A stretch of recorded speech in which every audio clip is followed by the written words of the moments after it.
Allies of President William Ruto have reignited the debate over creating a prime minister position, aiming to keep former Premier Raila Odinga in their camp ahead of the 2027 general election. However, the push for the constitutional amendments to establish the Premier's role has faced resistance. Some Kenyans and Raila's allies have threatened to move to court to block any attempts to expand the already bloated government.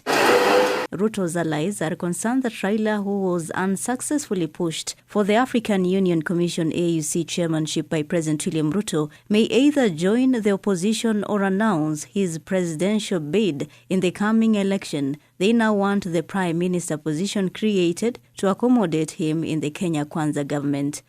Your broad-based government is to bring everybody on board so that we can together think about how we solve problems in our country. Na sisi kwa executive, sisi tumekaa vizuri na kina Upio Wandae, kina Mbadi, uwezi jua nani alikuwa ODM zamani na nani alikuwa kwa UDA. I think it is now the right time to fully implement the NADCO report, the National Dialogue Report, Mr. Speaker.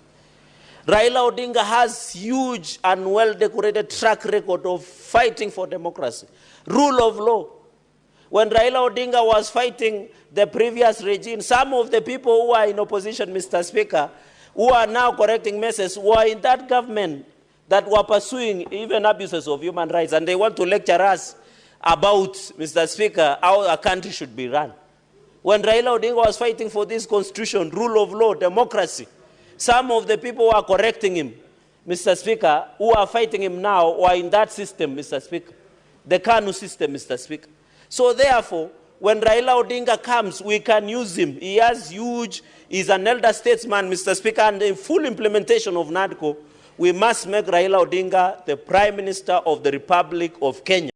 To achieve this, lawmakers are calling for the full implementation of the National Dialogue Committee NADCO report, which proposed constitutional amendments to create the Prime Minister position. The Constitution Amendment Bill 2024 sought to introduce new offices such as the Prime Minister and leader of the official position, along with provisions for various government funds potentially altering Kenya's governmental structure. The National Assembly's Justice and Legal Affairs Committee, which was considering the bill, has rejected the proposal to create an official position for the leader of the opposition, stating that such a constitutional change would require a referendum. Despite this, Ruto's allies insist that Raila should be given the Prime Minister position, arguing that he still has the capability to serve Kenyans.